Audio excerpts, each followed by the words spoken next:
Serial నటుడు చందు ఆత్మహత్య చేసుకున్న ఘటనతో వాళ్ళ ఇంటి వద్ద విషాద ఛాయలు నెలకొన్నాయి. ప్రస్తుతం వాళ్ళ భార్య శిల్ప ఉన్నారు. ఒకసారి మాట్లాడదాం. అసలు ఎప్పుడు మాట్లాడి చివరగా మీతో ఎప్పుడు మాట్లాడారు?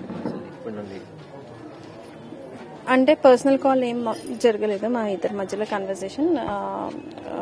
తను పాప కోసమని గోల్డ్ అది ఏమంటారు, ఇప్పుడు మనకి స్కీమ్స్ ఉంటాయి కదా, అవి కట్టడానికి అనేసి కట్టాడనమాట. అది కంప్లీట్ అయిపోయింది. సో ఆర్నమెంట్ తీసుకొని రా అనేసి చెప్పాడు. సో దానికోసం ఆ కన్వర్సేషన్ తప్పితే దానికి మించిన కన్వర్సేషన్ వేరేది ఏం అవ్వలేదు మా ఇద్దరి మధ్యలో. సో పాపకి మాత్రం ఒక మాట అన్నాడంట, అమ్మని బాగా చూసుకో, మంచి చదువుకో, తమ్ముడిని బాగా చదివించుకో అనేసి అని అన్నాడంట.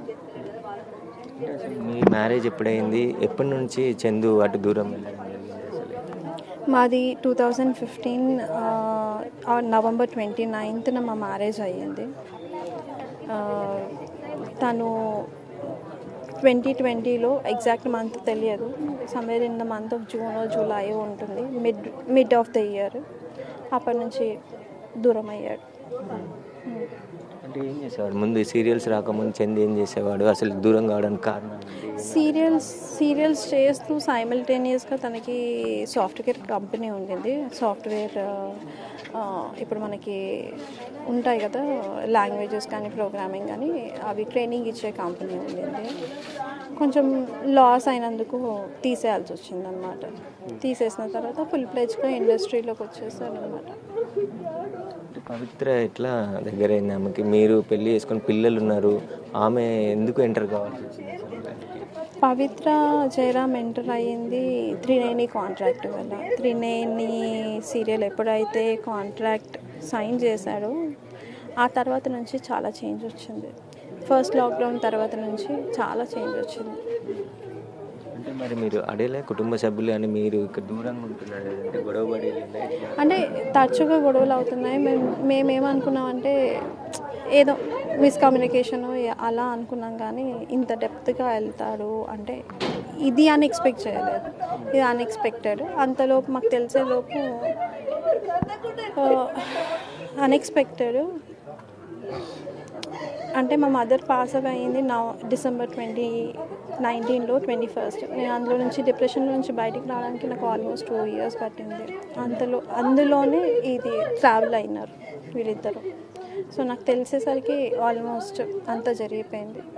సో అలా అన్నమాట. మీరు ఎప్పుడైనా మాట్లాడడం కానీ ఇంట్లో వాళ్ళు మాట్లాడడం కానీ జరగలేదు? అసలు ఇట్లా నేనే మాట్లాడాను తనతో, ఏదున్నా నేనే డీల్ చేశాను. అటు పవిత్రతో అయినా కానీ ఇతనితో అయినా నేను మాట్లాడాను. మాట్లాడితే అదే తను నాకు కావాలి అనేసి అన్నాను. అలా ఎలా కుదరదు కదా అది అనేసి అని అన్నాను.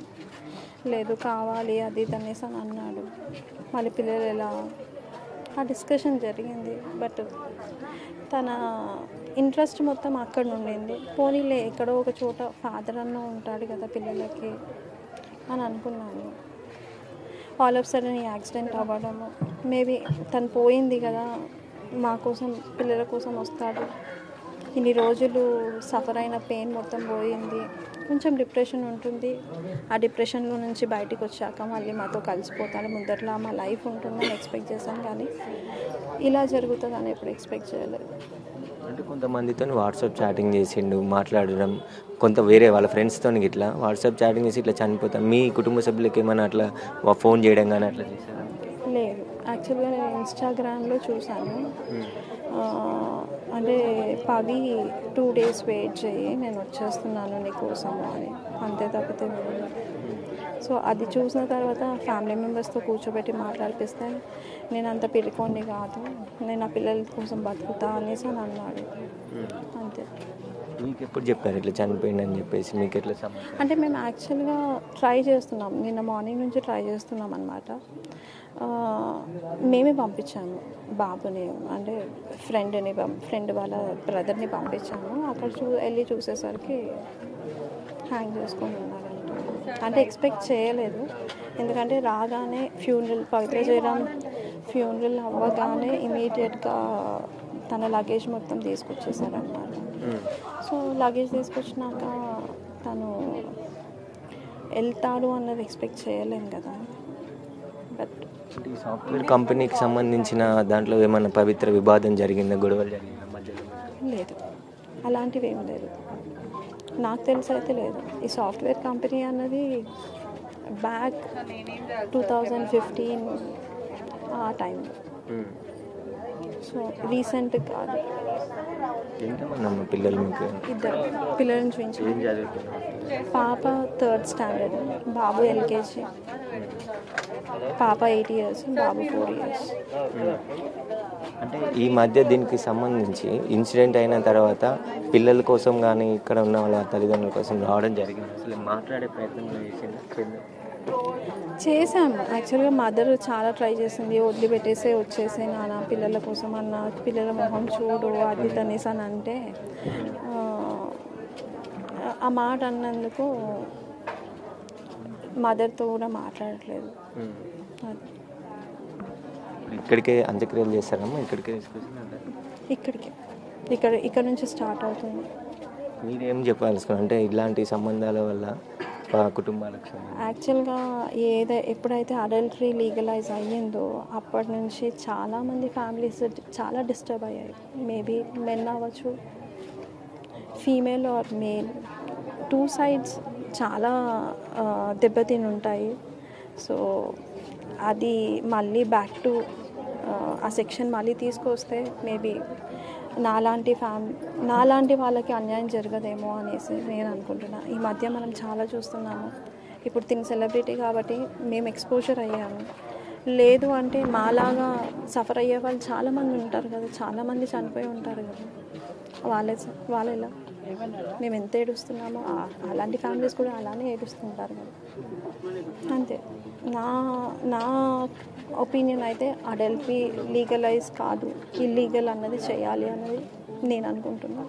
అంటే మీకు డైవర్స్ కూడా ఇవ్వలేదు, మీరు ఉండగానే ఆమెతో కలిసి ఉండడం పట్ల కుటుంబ సభ్యులు ఎవరు అడగలేదు అసలు ఇన్ని సంవత్సరాలు? నా ఇష్టం. చాలా రఫ్గా ఉంటాడు చందు, ఏదన్నా డెసిషన్ తీసుకుంటే చాలా రఫ్గా ఉంటాడు, చాలా అంటే చాలా. అది తను ఏదైతే ఫిక్స్ అవుతాడో అంతే, దానికి రివర్స్ మనం ఏం సమాధానం చెప్పడానికి ఉండదు, అలా ఉంటుంది. సో మనం ఏం ఆడలేము. పిల్లలు ఏం చదువుతున్నారు? పాప 3rd స్టాండర్డ్, బాబు ఎల్కేజీ. ఇట్లా ఎప్పుడు మాట్లాడావా? నాన్నతో మాట్లాడావా? ఏమన్నాడు నాన్న? ఎక్కడ ఉన్నావు నాన్న, తిన్నావా, ఏం చూసుకో అని అన్నాడు. అమ్మని మంచిగా చూసుకో, తమ్ముడికి మంచిగా చదివి, తమ్ముడిని బాగా చూసుకో, మంచిగా చదువుకో, గుడ్ కదా బాగా అని చెప్పిండు మొన్న. నువ్వు చెప్పలేదా నాన్న ఇడికి రా ఇప్పుడు అని మాట్లాడినప్పుడు? వస్తుండే కలుస్తా అని చెప్పిండే ఎప్పుడైనా మాట్లాడేది? ఏమనేవాడు నాన్న అసలు? ఎప్పుడు అదే అంటుండే. ఓకే,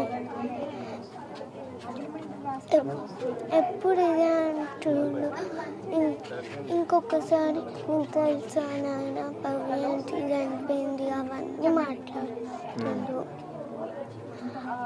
ఊరికి అవే మాట్లాడుతుండు. ఫోన్ చేసినప్పుడల్లా అంతనే మాట్లాడుతుంటే ఇంకా బాగా చెప్పేస్తుండు అంతే. వీళ్ళ ఇంటి దగ్గర అయితే పూర్తిగా విషాద ఛాయలు నెలకొన్నాయి. 5 సంవత్సరాల నుంచి కూడా వాళ్ళు మాట్లాడే ప్రయత్నం చేశారు, కానీ ఇలాంటి ఆ పవిత్రతో ఇష్టం ఉండడంతోనే ఆయన ఎక్కడున్నా హ్యాపీగా ఉండాలనే ఉద్దేశంతోనే ఊకున్నామని చెప్పేసి కూడా చెప్తున్నారు. ఇలా అవుతుందని చెప్పేసి ఇక్కడ ఎవరు కూడా అసలు అనుకోలేదు అని చెప్పేసి కూడా చెప్తున్నారు. కుటుంబ సభ్యులు అదేవిధంగా బంధువులు కూడా అందరూ ఇక్కడికి చేరుకొని ఇలా పవిత్ర చనిపోయిన తర్వాత ఇన్స్టాగ్రామ్లో ఒక పోస్ట్ పెట్టాను, నేను కూడా బయటికి పవిత్ర దగ్గరికి వెళ్ళిపోతున్నాను అని చెప్పేసి. దాంతో షాక్ అయ్యి నిన్న ఏదైతే కుటుంబ సభ్యులకు సంబంధించిన కొందరిని మణికొండకు పంపించి చూడగా అక్కడ చనిపోయి ఉన్నట్టు గుర్తించారని చెప్పేసి కూడా చెప్తున్నారు. ఇలాంటి ఘటన జరగడంతో చందు నివాసంలో అయితే పూర్తి విషాద ఛాయలు నెలకొన్నాయి. కెమెరామెన్ సంజుతో Suresh, big TV, Hyderabad. For more videos like this, subscribe Big TV channel.